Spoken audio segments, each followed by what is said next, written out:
Bumblefoot is a word we use for pododermatitis in birds, and that's where they have the ability to make some calluses, but not as good as us mammals. And eventually, since they can't make good calluses, they'll get an erosion and sometimes a dermatitis or an infection in that big callus when they're bearing weight inappropriately. Bumblefoot is not an infrequent diagnosis in birds. It usually means the animal has either a skeletal or a neurologic problem and they're bearing weight inappropriately, or if they say were a perching bird and had inappropriate types of perching to hold on to. But with Lucas's case, it's because he has the spinal injury that causes him to walk flatter. This started for him a couple of years back now, where he was very ill. On CT, we diagnosed discospondylitis, which is an infection in the discs down the spinal cord.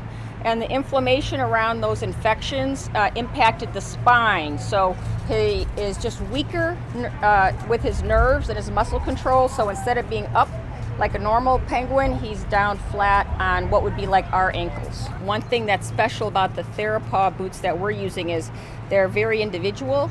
It's like instead of taking like a size 9 off the shelf at the shoe store, these are geared specifically for him. Lucas, it's been far enough since his discospondylitis that if he was going to regain normal nerve function, he would have. So because of that, he's going to always be impaired with how he walks. He will have to wear these boots for the rest of his life or something like that. So for the rest of his life, we'll be doing different mitigations to try to keep his feet as healthy as we can and keep him as comfortable as we can. Lucas was not walking appropriately. He was showing a lot of tenderness on his left side, which is where his bumble is located.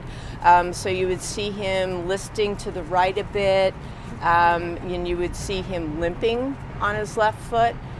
Since we've been able to put the shoes on him, he's shown a much more normal gait. Walking on flat surfaces, there's no limping, there's no favoring his left side any longer. Because of the way the shoes have been constructed, they're forcing him to walk a little bit differently. They're kind of moving him forward, so there's a little padding on the inside that forces his foot forward. So we see him actually moving his toes when he walks now, which is something we hadn't seen in years.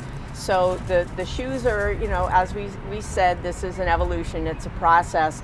This is where we are now, and we can just hope that in the future we can continue to make shoes that are appropriate for him, that will help him get more and more comfortable walking. I'm so excited that we've been able to do this for Lucas. Lucas was one of the first birds that I raised here at San Diego Zoo. So I've known him since he was an egg, and we are very attached to each other. So it warms my heart just to know that we've been able to do something to make him more comfortable and to make him fit into the colony a little bit better.